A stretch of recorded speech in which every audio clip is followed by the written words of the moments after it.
Welcome to part 2 of case study ex3, where we'll apply key operators from the Flux class in Project Reactor. The Flux operators we'll apply here will once again be used to create, reduce, multiply, and display big fractions asynchronously. Welcome to part 2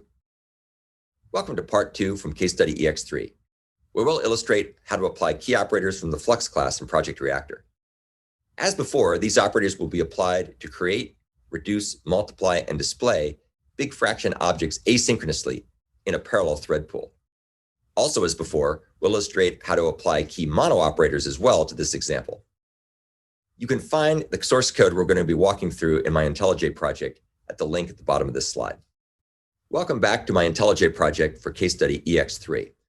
As always, we're going to start by taking a look at the ex3 class, which provides the main entry point into this test program. There are 5 methods being tested here. We took a look at the first 3 in part 1 of the video, and now we're going to take a look at the last 2, starting with test fraction multiplications 1. This will test an asynchronous flux stream consisting of generate, take, flat map, collect, and a pool of threads to perform big fraction reduction and multiplications in parallel. We'll also take a look at test fraction multiplications 2, which similarly tests an asynchronous flux stream consisting of from iterable, flat map, reduce, and a pool of threads to perform big fraction reductions and multiplications in parallel. As always, all these tasks are run asynchronously when they're registered, and the run tasks method is called in the async task barrier, and then the calling thread blocks and waits for the results to come back. Let's go ahead and take a look at the Flux EX class. We'll start with test fraction multiplications 1. As always, we create the string buffer, which will be used to store the results we're going to print out at the end. And you'll see these results are going to be sorted. So we indicate that by appending printing sorted results to the string buffer. Now let's take a look at how we actually generate the results here to be processed, or generate the input to be processed. We're going to use the generate method, which is a factor method defined in a Flux, which will continue to call back on the sync parameter. In particular, in this case, we call sync.next to keep making a random big fraction. Here's the make random big fraction factor method. We've seen this before. It creates a very large numerator and a much smaller denominator, and then makes a big fraction out of that, which is initially non-reduced. The value false is passed in here. This would go on forever, but we don't want to run the test forever, so we limit it with a suppressing operator called take. And take will stop after we've taken S max fraction values, which in this case is going to be 10. We're then going to go ahead and connect that to the flat map operator, and this will go ahead and perform the flat map concurrency idiom. Unlike before, we've kind of done the flat map concurrency idiom in line inside of flat map. Instead, we're going to call a helper method called reduce and multiply fraction. What reduce and multiply fraction does is it takes the unreduced fraction that's passed in, the scheduler, where the computation should be performed, and a string buffer, where to store the results. And it goes ahead and uses the from callable factor method operator to reduce the unreduced fraction.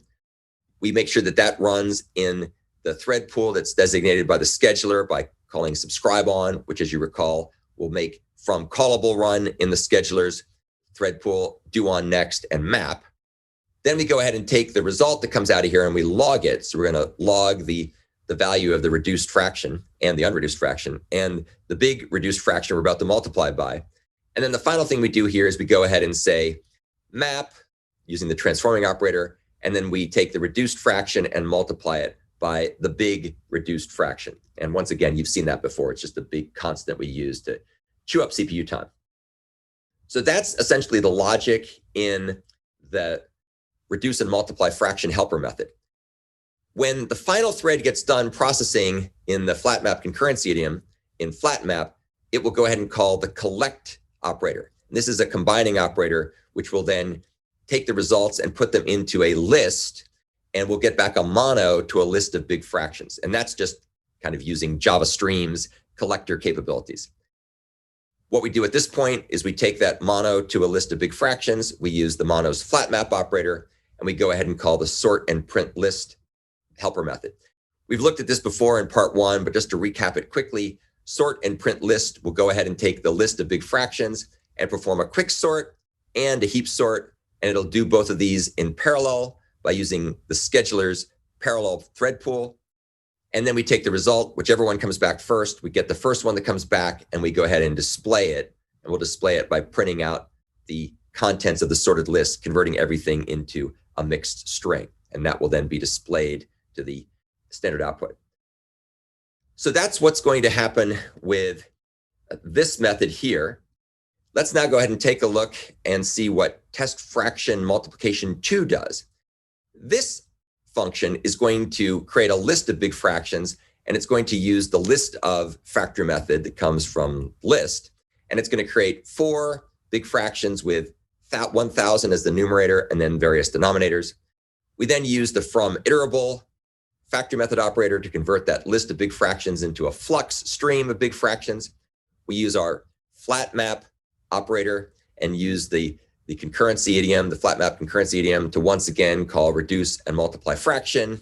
We looked at what that did earlier. Just to recap, it goes ahead and performs that computation in a thread in the thread pool, which in this case is the parallel thread pool. And then we're going to do something a little different. Unlike the previous method, which used collect and collected to a list, this time we're going to use reduce.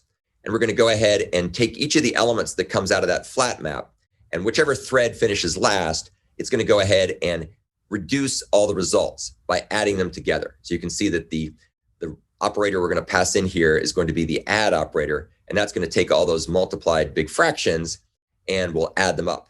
And then we're going to go ahead and display this as a mixed big fraction, and we'll return then, which gives back a mono to a void, which goes ahead and tells the async task barrier framework that we're all done. So let's go ahead and run these tests and we'll see what all the results are. I think you'll find the results quite interesting.